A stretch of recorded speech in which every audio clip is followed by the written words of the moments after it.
Welcome to the podcast with your favorite cash flow guys, Mike and Blaine. Giving you the best advice while having a beer. When you're running a business, there are problems every day. Let Mike and Blaine help you out and guide your way. Cheers to the good times with Mike and Blaine for business, beer, and BS. Hey, it's Mike and Blaine. This is episode 165. 165 episodes are in the books. I'm Mike Milan, also known as Cash Flow Mike. That is my friend, my partner, and the CEO and founder of Dry Run, the best cash flow forecasting software in the business. Blaine Birch, what's up, man? Some exciting news. It looks like we're streaming live to Facebook for the first time in weeks. So they fixed something on Riverside side that I've been on them for weeks, and I just checked and it looked like we're actually live there. So that's exciting because it's been way too long. See, and you hid that from me. I didn't know we were doing that. I told you about it probably, but you probably forgot. Well, no, I didn't know it was working. You told me you were working on it. I just found out just like now when I tested it. I expected it to not be working because we're like weeks in a row of me checking it. It's not working, and I just went, hey, I think I see it. So no, we're live for the first 7 weeks. Interestingly enough, I had 3 people ask me for the link. So I don't know if we got new subscribers, new downloads. I mean, this thing, it's like just a little engine that could, man. This thing just keeps growing, keeps going. Oh yeah. No, it's been fun. We've got beer sponsors. I'm just queuing them up here because got to mention all of our lovely beer sponsors that keep us into the hops while we're talking. Yeah, I tell you what, I'll start off with Courtney, right? I'll give Courtney her thing first. I'll just start there. I mean, The love of my life. She's there. She surprised me, sponsored it. But I'm starting with her because I want her to know that I'm going to say go Texas A&M for this weekend, right? And the reason I say that is because our other beer sponsor, Devin, remember? He's an LSU Tiger fan. Fan. Guess who they're playing? Oh, boy. Texas A&M, right? So I'm in a pickle. I'm in a pickle here, right? So, meaning that I got Courtney on one side, I got Devin on the other. They're going back and forth. They are shit talking like crazy about, who's going to win. It's LSU is coming to Cal Field. It's just craziness, and I'm in the middle. Well, from a Canadian perspective here, I have one question for you. All what does the A&M stand for? Agricultural and Mechanical. Oh, okay. Interesting. Okay. I kind of thought, I think I had the agricultural right. I was trying to think of what the M would stand for. So, okay. Gotcha. That's, dude, I made that up. I hope that's right. I hope that's right. I went to Baylor. We don't have like extra letters and stuff in our stuff. I mean, so look at A&M. I think that's right. I think it's like an engineering and agriculture. Courtney's got a degree in ag economics. Okay, interesting, Nick. That's why our landscaping looks so good. This girl, I mean, she can put some stuff in the ground and make it blossom and grow and all that. But I do got to tell you, remember, Devin bleeds purple and gold. This is a guy that I'm sure his whole month rests on this game on Saturday. His whole month. So he's a big 1980s LA Kings fan. That's funny. All right. So, but I'm going to say this. Hey, I'm only saying it probably because Courtney doesn't listen. She doesn't watch. She doesn't, she just supports us silently in the background. Hey, Devin, go Tigers. You gotta be careful there. Gotta be a little careful. Got to toe the line just a little bit. So that might get you into a little bit of trouble. Anyway, and our other football fan that you are always going back and forth with, Baltimore Mike Milan out of Baltimore, Maryland, and thanks again, Mike, for giving us beer for our episodes. And this week, it doesn't look like you guys will be arguing over football for the first time in months. No, we are. He sent you saw the BS text he sent in about like going, Hey, where's your quarterback at? And it's Lamar Jackson is, of course, he's fantastic. Stats this, stats that. He says, "Where's my quarterback?" Because he's showing me all these stats. Mahomes isn't having a great year, but the number I sent him back was 6-0 because they are the only undefeated team in the NFL right now. So that's the only number that matters. I don't care about how many passing touchdowns he's got. He's 6-0. This guy wins. I saw the text. I got to tell you, I didn't look that closely at it. Like, the numbers you guys are sending back and forth. So. Anyway, it's so yeah, we've got a bunch more sponsors to go through. We're actually like Courtney, Devin, Baltimore Mike. We still got a few more. Larry Weinstein, the casual cowboy out of Houston, Texas. Thanks again, Larry. Yeah, and we still got Jackie York. Jackie York still part of it. So Jackie, the Blooming CFO out of Hawaii, right? I think you have to say that. You can't say the W. You got to say it with a V. It's like Hawaii, right? I think that's true, right? Hey, when you listen to people from there, I just did a seminar for the Central Pacific Bank, and they say Hawaii. So I'm not going to. I'm going to do it because, just like my Canadian's getting better when I say I'm going to give her. So there you go. Maybe my Hawaiian's getting better too. Yeah. And I'm like in the fall here, I should be at peak Canadian. So you can pick out some stuff this episode. And then within a week or so, I'll be starting to lose my Canadiana and picking up some American lingo for the next number of months here. I think it's strange how you go to Arizona and you start to get a draw. They don't have a southern draw, but you do for some reason. You start to pick up a little draw. I think so. I think the people we like hang out with the most must then, and I didn't probably realize. I wouldn't think I picked that up. I just thought I pronounced words a little differently because you just keep hearing it, and that's I didn't think I got a draw, but who knows? It's what I hear all the time. I might be projecting. You never know. Might be me projecting. All right. So, hey, who else we got? We got any more? Yeah, we got Rachel Barnett over at Gentle Frog, man. I'm going to tell you what. I don't know anyone else that can teach QuickBooks to you better than Rachel Barnett over at Gentle Frog. So go check her out. If you want to learn QuickBooks, go check her out. And finally, last but never least, neighbor Pat, who walks beer down to you all of the time. And I watch you drink neighbor Pat's beer. I never actually get to try it. But I'm going to thank neighbor Pat anyway. Oh, speaking of, guess who's sponsoring my beer this week? Irish Red. He knows this is my favorite. Nice. He goes, can I bring down your favorite for the podcast? Absolutely. So it's like 9:00 at night. The guy's walking down, beer.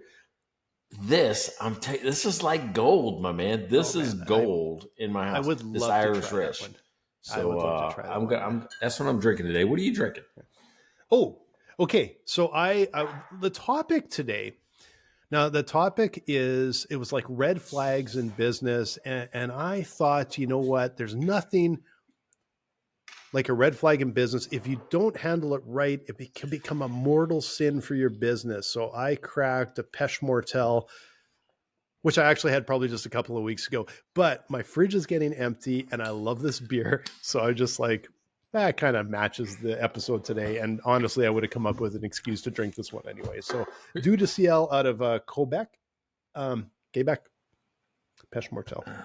Is it, I think we say Quebec. But you're saying it's Quebec. We're at Western. We just call it Quebec. We mispronounce everything. We don't even pronounce like other people. Calgary. So it's Calgary. Edmonton is Edmonton. Like everything's just kind of blah. What? Spewed out. So we mispronounce everything in Canada here. So, but I don't think they pronounce it Quebec. I think they call it Quebec. There, but okay, it's been a while since I've been out there. Does that really say mortal sin? Is that what that says? I don't know. That's Péché Mortel means mortal sin. So, Péché means sin, and Mortel is mortal. Describer. Okay, is death. Right. Yeah, or mortal sin, and going back to my high school of French, when I grabbed this out of the fridge the first time a couple of months ago, I thought it meant dead fish, because I really thought Péché was fish. And Well, that's and then I just go, Spanish. why would they have a That's snake? just Spanish. Yeah, why would they have a snake? And then it's not a fish. And then I looked it up and went, oh, that's because I really don't remember enough French. For how many years I took French, I should be better at it than I am. Hey, think about this. We don't just talk about business, beer, and BS. You learn stuff on this show.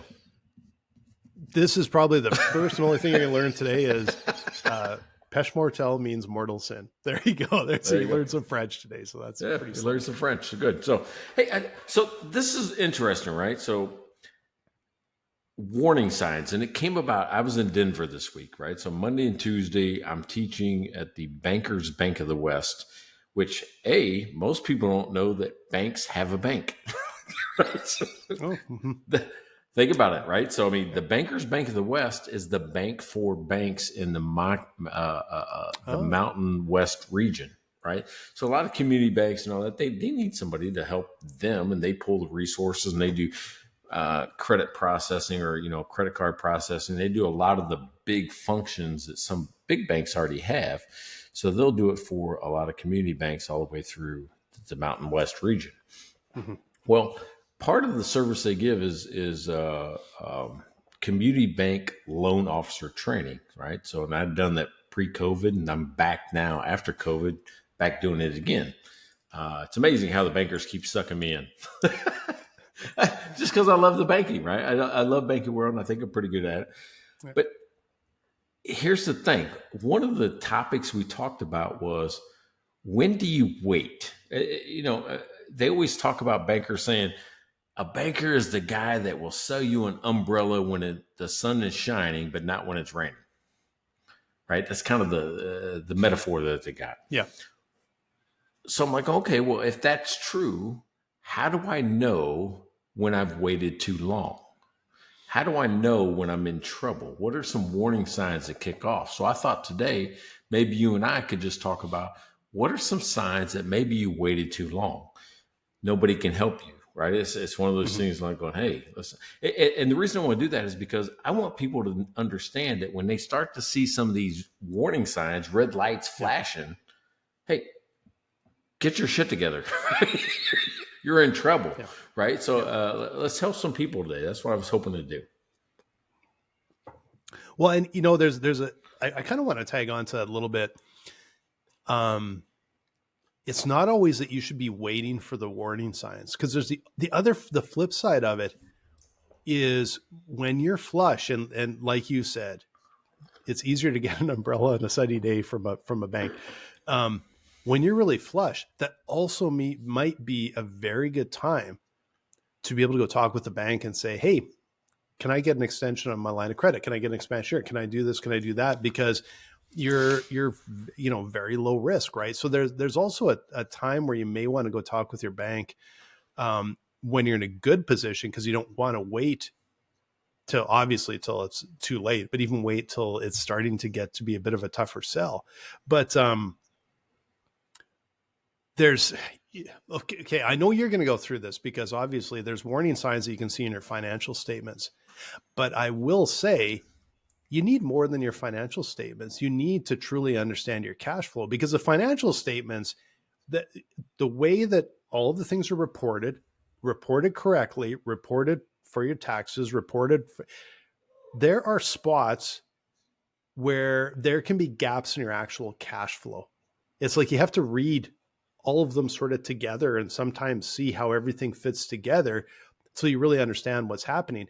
Cash flow is going to be the one that'll kill you the fastest. Revenue next, profit last. Yeah. So profit, especially if you use, right, there's two different accounting methods, right? And we're saying this, so I'm going, if you're an accountant, CPA, you're like going, yeah, duh. But if you're just a business owner, you might not realize this, right? That, there's a cash-based method, which is I recognize it in the accounting system that makes my financial statements as it happens. Cash comes in, I deposit it in the bank, I record it as a sale, or whatever that is. Cash goes out, I record it, right? That's the cash-based method. And that's the easiest, and a lot of smaller business, that's just what they should use. Unless, unless they have a lot of inventory, unless they have AR, right? Which means you're giving somebody an invoice, accounts receivable. You're giving them an invoice, which means you're letting them pay later than they actually get the good or service. Well, in that case, you probably need to use this thing called the accrual method. And I said accrual correctly, but I'm going to say it incorrectly in the way I hear it now, which is accrual, because it's a cruel world. It makes you think you made money when you didn't. Right? Well, because it's on paper, right? It's just on paper. I'm just going to pile on that because I was going to call it cruel because nobody is more cruel than the government that taxes you because they tax you on money you've invoiced. Right. They haven't got paid yet. They get their cash oftentimes before you do. Like maybe not oftentimes. This is a timing thing. I get that. But you could send out an invoice, a big invoice, and you're waiting to get paid, and the government sees that as income. And you're paying taxes on that money. And then you have a client that pays late or sometimes doesn't pay at all. And so maybe the next tax year you're going, well, I actually didn't get paid that money. And you're trying to get something back. But it's amazing the government technically can get paid before you do. Oh, not technically. Here's how it happens. It happens to me every single year. I've got some clients that want to sign an agreement in November, December. They want to be invoiced before December 31st, right? Because it's the end of their year and they want to make sure that the invoice gets to them so they can record it as a bill. Yep. Then they don't pay though until I perform the service, which is in January or February. And sometimes I don't get paid till February or March. Yep. So think about it. I had to record it as income, which means I had no expense against it. It was just extra money. I'm paying tax on the full freight and not getting the money until 2 months later.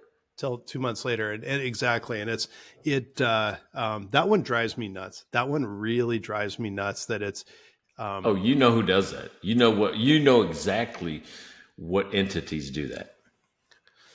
Oh, come on. You were in design. Yeah. You know who your biggest customer was. I know who all of them were, but you know what the worst one for it is the government.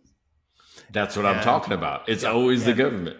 And it was the fiscal year end and it depends which level of government, but the one we served the most was their fiscal year end was end of March.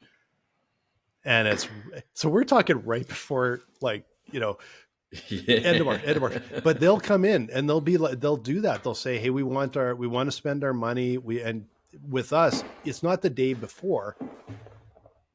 I guess we were fortunate at times if it was January, they would come. But they were trying to clear out that budget and they were trying to get, things paid out. So it was in 1 year's budget, not the next. And didn't matter how it sort of affected us. It's just how it worked, right? Here's the whole problem with, and this is me just talking about the whole problem with government. And even when I was in the military and I was on an administrative officer side, it was a use or lose. Mm-hmm. And in business, I'm like, if we didn't use it, who cares? We didn't need it. Yep. In the military or in the government, if I don't use that money, it goes back in, and the next budgeting season, they go, oh, well, you didn't need it, so they don't give it to you just because you were responsible. Because you were responsible. That's why we ended up with dumb stuff like, we need a new treadmill. We we don't need a damn new treadmill. We didn't need any of that. I actually told my co-founder a few weeks ago, like this is going back. I was going to say, I don't know if it's the same now. Of course it's the same now, but this is going back a lot of years, 15 years at least sort of thing. And I told him we did so much government work and downtown Edmonton, people don't realize how many office towers have government agencies in these towers. It's not just where you think they're all over downtown. We would be in all these towers meeting with all these different agencies. Like I said to my co-founder, I said, you know what? Every time you knew you walked into a government agency when it smelled like new carpet. Always. Permanently. because you get to the end of the year and it's like, if they have any budget left, it used to be, it was the running joke is like, well, you get new carpet to make sure that they're spending because they don't want to lose their allocation. And there's a lot of years there where like, honestly, you just kind of go in, you see what happens and you kind of slap your head and walk out and go, well, that wouldn't happen in a business, but it's just, that's the way definitely wouldn't happen in business, right? It definitely would happen in business, right? So, when we're talking about these warning signs, I mean, there's big 5 that I teach, not only to the bankers, but I teach it to business owners. I mean, the first one you and I tackle every single day. If you have sustainable losses, which means it's like loss after loss after loss, chances are high that your bank's not going to be able to touch you. Yeah. They can't. They just can't. Because here's people go, well, why not? I mean, I'm making money. I have bank or money in the bank. Why can't I do it? Because the way they calculate your loan capacity, how much you can take out, they anticipate that your loan payment is coming from profit. If you have negative profit after negative profit after negative profit, they're going to say, how are you going to make the payment? Yeah. So that's one of the first things. So a banker can't help you. That's one of the warning signs that you are in financial distress. And maybe you're doing it for taxes, but I'm telling you, if you ever want the help of the bank, you can't just keep showing loss after loss after loss. Yeah. And the flip side that's a little bit frustrating is if you're really flush and you're trying to be like, hey, a good fiscal manager, I want to have a really solid line of credit here so that I've got room to move, right? If you're really good fiscal management, you may never use that line of credit. If they think you're never going to use that line of credit, they're unlikely to want to give you a line of credit because they basically are tying up capital, reserving it for you. And if they think you're never going to use it, they don't want to give it to you. So there's this little middle ground where it's like, well, you're not in great shape, but you're in good enough shape. So we could give you some money because we know we can make some money off you. And that's just how it works, right? So it's like from the outside, it looks like a little bit of dark magic to me, but I understand it as they don't want to line up, kind of tie their own hands and not make money off of capital sitting there, right? Yeah, because they do have to set it aside. If you and I both had lines of credit, the bank would have to set that aside. And if we didn't draw on it, they're not making money. Now, they're not making money, but if we all drew on it at once and because they're like, oh, he's not using it, we'll just overcommit. Yep. Then all of a sudden they don't have enough money. Yeah. And I'm surprised they don't do that because, we've seen like back in 2008 and stuff, they did some pretty like funky stuff, some pretty funny business kind of stuff. And it reminds me a little bit of what you're saying of the airlines that actually sell more seats than they have, that they actually have, hoping that some people don't show up. But that it's true. Like the banks, they can't do that. They can't extend credit over and over and over again going, well, the odds are, I just don't think they do that. So it still gets into that point of when is the right time to go to the bank and say, I'd like a line of credit. It would be really great to have for a rainy day. I might need it. But hey, I'll probably will need it because we're going to probably have to dip in for this reason or that because of seasonality or something. It's probably easier to get it then, right? Yeah. So, I mean, I have a line of credit here at Cash on Mike, right? We have a line of credit and I'll use it on occasion just so they see me using it. But instantly I'll pay it back off because one of the rules, at least here, is you have to pay it down to zero one time per year and let it rest, which means not draw on it again. Right? That's rule, or they'll pull the line. They'll take it away from you. Right? So, okay. So I try to use it so they don't like going, you never use it and take it away. But just know if you start to use your line, use it. As soon as the money comes in from whatever you used it for, and the things that you should use it for are your, I'll call it variable expenses, which most of us call it cost of goods sold, cost of sales. I use it for payroll in the hotel staffing company. I'll use it for, if I'm selling T-shirts, I would sell for T-shirts. In the bar, I would buy inventory with it. Make sure you're buying it that way. You're using your line of credit for working capital for your company. Working capital means what you need to support your sales level. I have to pay the employee. I have to buy the inventory. And then as soon as I get paid, I pay down the line. If you do that, you're going to be golden. Yeah. And that's a, going back to my agency days, there were times where you guys, a bunch of you have experienced this. You mentioned AR. And you have a bunch of accounts receivable floating out there. Some of it's getting paid 30 days, but some of it's going to show up late. And there's some of it that you haven't even been able to invoice yet because, somebody wasn't around to sign off the final whatchamacallit, right? So there's, you do want to have that flexibility because with a lot of businesses, it's not a real nice steady flow of income in. It can be like feast, famine, feast, famine, feast, famine. And you just want to make sure you've got room to move there, right? Yeah, exactly right. So, one of the other things that, I look at, cash flow, that's you and I's bread and butter. But the other things I look at that some people don't is, I'll say, employee turnover. Believe it or not, a bank will look at your employee turnover. Sometimes they'll say, hey, who's on your management team? And you'll give that to them, and they have that on their record and file. And then the next year they go, hey, who's on your management team? If they're seeing new names all the time, that's an indication that you're not doing things right. I worked with a company 2 years ago where they were 3 paychecks behind. People were just like falling out like crazy. You miss 3 pay. That's a month and a half. People going without money, and then they would catch up one, and then they'd still be another behind. Yeah. But what they didn't see, the payroll wasn't getting made. They were seeing the turnover. The bank was seeing the turnover. Yeah. Yeah. Why did your director of operations leave? Why did your vice president of sales leave? Yeah.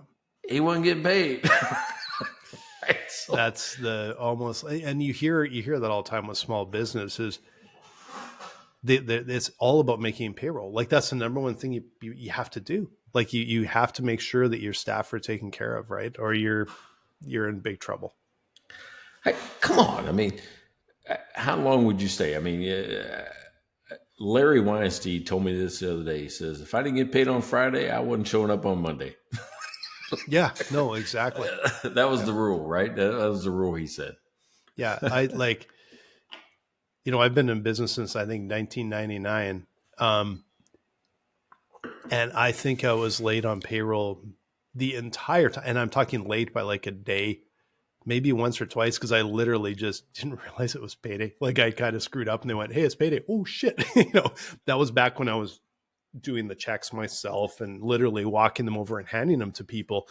And, and like literally I got, after one experience of having it like a day late, I'm going, oh shit. Like, so I had it in my calendar to ring bing and, and literally telling staff, like, if you don't get it, you come and tell me, because just in case my thing didn't bing and tell me. But now we have other people handling it, and they're better at remembering stuff than me, I guess. I use Wave. Some people use QuickBooks or whatever. I use Wave because I'm just a smaller company. They're so good at doing all that. The reminder, I have to go review it every payroll cycle, but they're so good at reminding, right? So it's one of those things. So, but here, I've never missed a payroll. Never missed a payroll. But there have been at least 20 times where I didn't pay myself to make payroll. Oh, yeah. Yeah.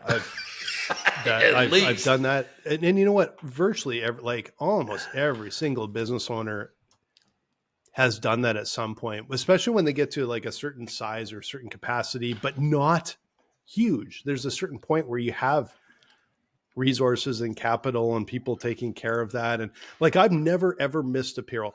Like I said, I've been late for my own, forgot maybe twice in 25 years, but I've never missed a payroll because I will I would put in my own cash before I would miss payroll.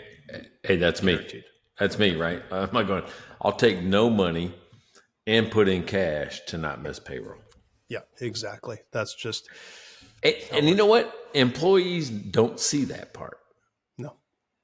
Right? They never see that part. But I'm going to tell you what, if you're a business owner out there right now who's done that or does that, you are an unsung hero because you are doing the right thing. So I want to applaud that effort. I really do. Yeah. And it's more common, I think, than anyone, especially anyone that's outside a small business realizes. It happens. And, with can be lumpy cash flow. It can be a downturn. It can be a million different things. But you see it all the time. Like you're being a cash flow business. We talk with business owners all the time, and this is what it is. It's a hard time sometimes. If you're the type of owner right now that has had to do that, where you took money out of your pocket or you skipped a payroll for yourself, you need to come talk to me. I'm gonna tell you what, because that's my mission in life, is to help you find hidden cash so you do not ever miss a payroll, and we build what's called transferable value back in your business. And this transferable value is about building a fund you can fund, building an amount of money so you can fund whatever it is you want to do next. You want to retire on a lake, you want to buy another company, you want to fund your kids' payroll or college. I can help you do that. Go to cashflowmike.com. Check out my course, A Clear Path to Cash. We have strategies that will put money in your pocket as early as this month. If you're struggling, if you're scared, contact me at cashflowmike.com. Yeah. And you know what? Even if you're not struggling and scared, there's money there that's sitting there. Like at the end of the year, you also don't want to go, yeah, I know it's profitable, but I left a few $100,000 on the table. Like I've done that before. I still remember the one of the first times before I got into some of these spreadsheets that eventually turned into dry run. I remember, I can picture it like yesterday, looking at a spreadsheet on the table when I was like digging through this stuff and going, oh my God, I can't believe how much money we left on the table. And there was, a solid $6-figure dollars sitting there in front of me, and realizing like, yeah, we were profitable, but oh my God, what could we have done with that? Right. Like, so yeah, go talk with Mike and make sure that you're not just flush, but you're also you're not leaving money on the table, and you're socking that money away. Right. Dude, I felt you teed me up really nicely for that. All intentional. I had that thing planned. That was like a silent segue. Yeah, no, like I I'm not just sitting here sticking to my knit, and like I'm making sure that you're teed up and ready to roll. Hey, it is what it is. I appreciate that. I thought that's what you meant. It was around a halfway mark, and you're like going, he's talking about this now. Oh, that's me. I'm supposed to jump in. Yeah, there you go. Completely by accident, to be honest. But anyway, I'll take it. All right, so here's one. Here's one. We're talking about just warning signs. Here's one that I always question, and I gave an example of it today in class. It's called an impulsive cash grab, meaning that all of a sudden I'm discounting things crazily. I'm selling off assets that probably are generating revenue, but now if I get rid of them, I can't even help myself because I got rid of the truck or I got rid of whatever. The one I think about or talk about is there's a software product that's fantastic, and I'm going to praise them, and then I'm going to tell them that they're doing something dumb.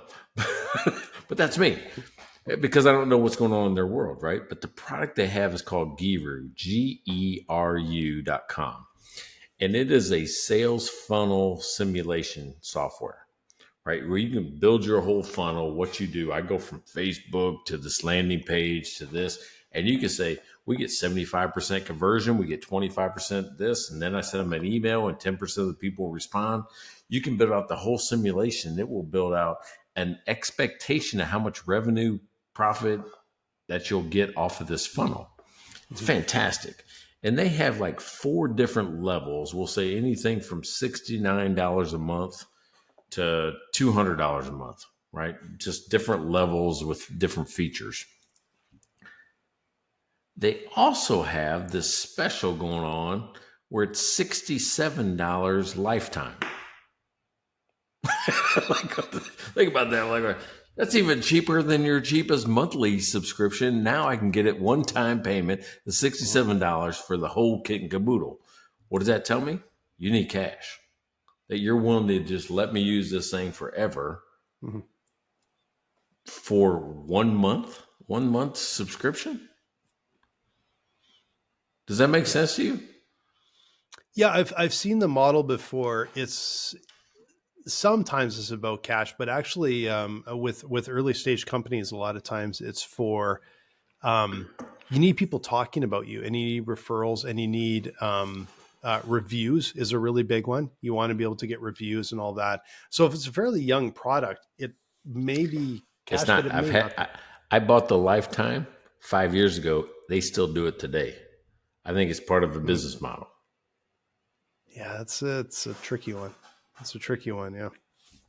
I would not cannibalize my lowest monthly subscription with that product. I mean, I would take the highest and give me 3 months up front. So if their highest is $200, give me $600. You can have it for your life. If I was in cash, their lifetime. That's why I'm confused. Like, going, what are we doing here? Why is it user? Are you trying to raise money off of users, or I don't get it. Yeah, no, that I agree with you that it's the premium one that you may actually get, because you're looking for people that are. It's almost like the cup of coffee. Like, are they really going to be big clients that are really going to use your software when it's such a quick, small purchase versus. Yeah, could you get enough customers coming in at $600 and kind of kill 2 birds with 1 stone, get those reviews that you want, maybe get some cash moving fairly quickly, but get maybe some premium customers that are willing to pay a little bit more. No, interesting. Not sure. It could be, though, that they're trying to reduce the churn rate. If I have more customers, people that are churning, the ones that bought the lifetime don't churn. Can't cancel if you bought the lifetime. Yeah, I just don't really see what the benefit to them would be. I don't. Yeah, I don't. You're having more users, which creates more support, which creates, there's only a cost associated with it, and it's more than $67. Yeah, gotta be. Yeah, and it's feels very artificial. Like, in a way, it's like if you're trying to manipulate your churn rate, that's bizarre, unless they see that as a real issue and they're trying to raise a round. But if you're trying to raise a round, they're going to see all of that other stuff and go, this doesn't make sense. Like, it doesn't add up. So, all right. So what about the furniture companies that have liquidation sales like every 3 months? That seems like just a cash grab to me. Like, we're struggling because I'm telling you, I get my hair cut right down the road. There's a mattress store right next to it. I don't think I've ever saw 3 people in there in 3 years. I'm sure people go there to buy mattresses. Maybe it's a quick purchase, but it seems like a lot of overhead expense or something going on there. Yeah, I a lot more about retail and inventory management and everything than I do by a mile. I'm just speculating that like, those mattresses take up a lot of room. You have to turn that product over. You need space to bring it in. But the other thing is, there's always a sale on mattresses. And if you never have a sale on mattress and you're a mattress company, are you just driving everybody to the next store down the street? Because it seems like it's this, probably unfortunately for them, a dive to the bottom, but also fortunately for them, is I think it's an extremely high margin product. And I imagine they're actually making some hay on even pretty steep discounts. Yeah, I just don't understand the whole furniture, mattress, whatever. I'm not going, because it seems like one will go out of business, and then like 2 months later, another one pops up in the same store. Like, I don't know what's going on there. So, yeah, I'm curious though. Because being cash flow Mike, I'm curious. How much of the furniture in your house was bought full price? Well, if I ask my wallet, it says all of it. like it's expensive. I mean, no, but expensive is different than full price.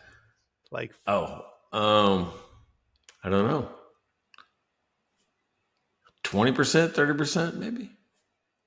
Yeah, I don't know. I don't know. Probably, I don't even maybe think it even was less that high in here. I don't even think it was that high in here.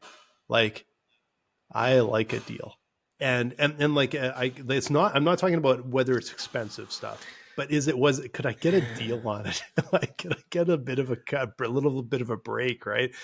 Yeah, so I'm not sure I own anything yeah. that was full price. Like, I'm just like, yeah, but except for you'll buy the Japanese denim and the Murano t-shirts and all that type of stuff. I mean, yes, I'm okay. I want to look and I want a quality of furniture. So I don't pay attention to the deals. If I like something and I think it will fit, I mean, that's just a silly credenza, but it probably costs more than it should have. I just the look. I was just looking for the look. I do like, like my wife says, I research the fun out of things because I always have to like find the perfect thing. And then I want to find a deal. And if I can't find a deal, I may try and negotiate. I've literally tried to negotiate like in like the Hudson's Bay company up here, like the Bay, which would be like walking into Target and negotiating. Like, I've done it before, right? Because of like, I want a deal. Like, I can't help myself. But, even some of the, like, I do like, a lot of this, the clothes are the one place that I've probably been a little bit full price at times, but I still love a deal. Like, if some of the stuff's expensive, if it goes on sale, I'm like, oh geez, kid in a candy store saving dollars by spending a whole pile of money, which I know is not the fiscal. Sometimes the fiscally smart thing to do is like, you're saving money by buying a shitload of stuff. Yeah. Well, I don't know. I don't think I negotiate that well anymore. I think I used to, and anymore I'm like going, it seems okay. I don't want to get ripped off. I mean, I think landscapers and people who do stuff like that, I might negotiate harder than Target. I don't think I negotiated Target at all. I think I just pick it up and pay for it. Well, probably not Target, but I have tried in big box stores before to negotiate. But I will try and save. Although it's funny because I probably won't try and do that. I'm opposite of you. I probably wouldn't push it with people like that are like service providers. It's more likely buying product because I don't know, maybe it feels more faceless, and I'm like, I'll try and get a deal. Like, I'll always try and cut a deal. All right, so believe it or not, we're talking about being customers right now, and that's a warning sign. One of the warning signs of a failing company or somebody that's on the rocks is customers that are leaving. Right? You're just leaving. Why are customers? Why are people churning? Right? We mentioned that a little bit earlier. Mm-hmm. Why are people, firing you? Like, I'm telling you what, in this neighborhood, a referral is gold. If you just got somebody do your lawn, do your landscaping, whatever it is, you're going to have most 10 to 15 houses up and down the block. It's gold. Mm-hmm. Opposite of that is, hey, don't get them. They're in trouble. They're not doing anything. You're going to lose 10 or 15 customers and not even talk to me. It's just that 5 people dropped you. I'm like going, I don't want that either. It'll drop you just as quick. Yeah. You know what the perfect ratio, we talk about customer concentration is, right? So, and I'm talking to business owners now. Have you ever heard of the perfect percentage of revenue that any one customer should represent in your business? There's a perfect number. Okay. It's 8%. right? Okay. You want your largest customer to represent less than 8% of your total revenue. So if you're doing $1 million a year, what's 8%? Like 80,000? 80 grand, yeah. Yeah, 80 grand. So you want your largest customer to do that, because if something bad happens, it's a blip. It's not a major catastrophe. If somebody's 50% of your company, you lose half your company in one customer. Yeah. So 8% is the target that you're trying to drive, to. I want to get so many customers that my largest one only represents as much. Yeah. No, it's interesting. Does it also stand true on the flip side that you actually want a few premium customers that actually are covering 5 to 8% or something like that, versus just like straight up volume of always new, right? I'm just curious. Yeah. Well, in some businesses, you can't do that, right? If you look at subscription models, I mean, everybody's paying $100. You can't. Everybody has the same percentage, as everyone else. Yeah. But, when I was in janitorial, when I was in, even now at Cashflow Mike, I'll have larger customers, and I try to keep them under 8% of the total revenue for the year. If I can. If not, I know I need to go sell more lower end customers. Yeah. I was going to say, you're not trying to discourage them from buying. Oh, you're way too high. Quit buying. No, you're trying to get other customers to balance that out. Yeah, because if I lose the big one, I don't want it to hurt me. I don't want it to hurt the company. I'm trying to just stay, whereas I'm not hostage. How about that? I'm not a hostage to my largest customer. Yeah. Yeah. That's really interesting. And it's important. I remember back in my creative agency days, we had, a wide range of customers, but we had brought up our minimums so that it was sort of balanced out. But with some of our largest customers, what we tended to do was we would stretch out the length of contracts, and make sure that we weren't, it's like, all we're going to do is work for this customer for 3 straight months. Like, no, it's a 6 to 8 month to 12-month contract.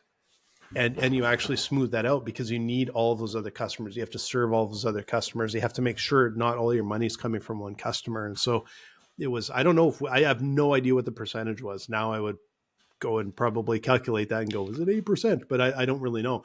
But I know it was, we would be very conscious of not having all our eggs in one basket, right?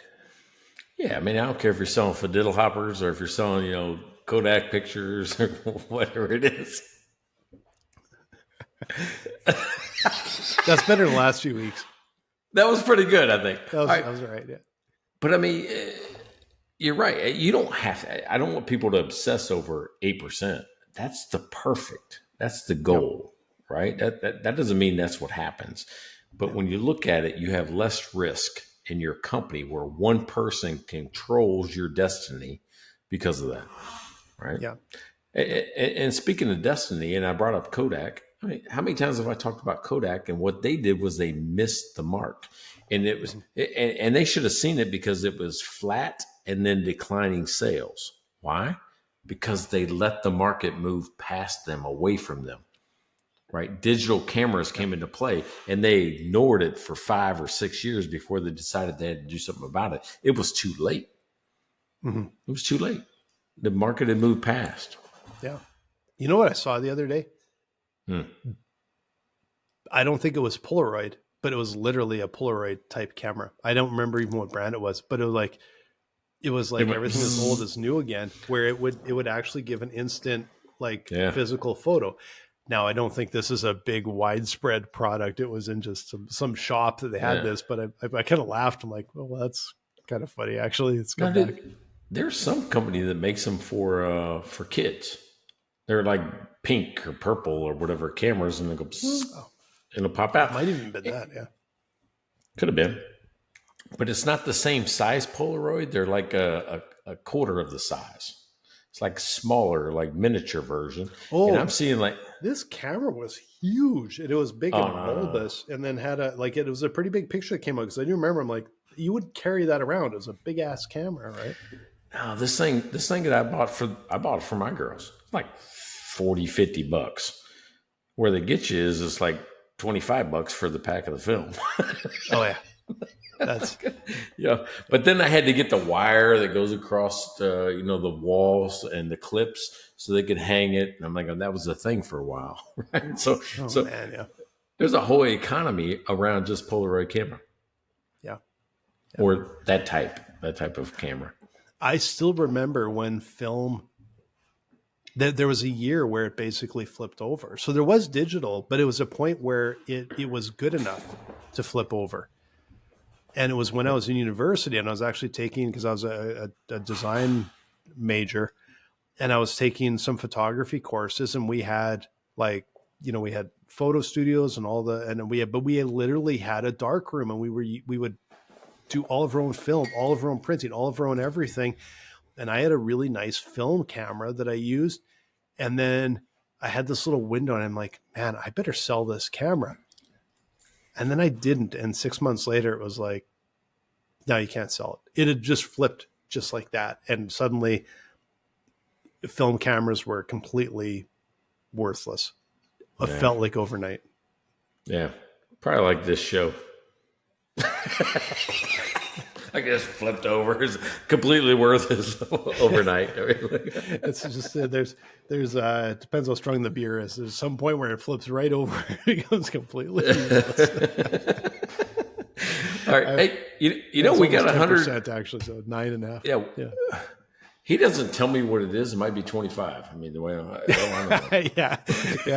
Hey, Pat, make sure you just really take one of these and age it till next year. So it'll be like about 12% by the time Mike gets it. Yeah, there you go. So, hey, you can go to mikeandblaine.com. You can also be a beer sponsor. We're not out of beer sponsor slots. We can do more of those. We also have a mid-roll, right?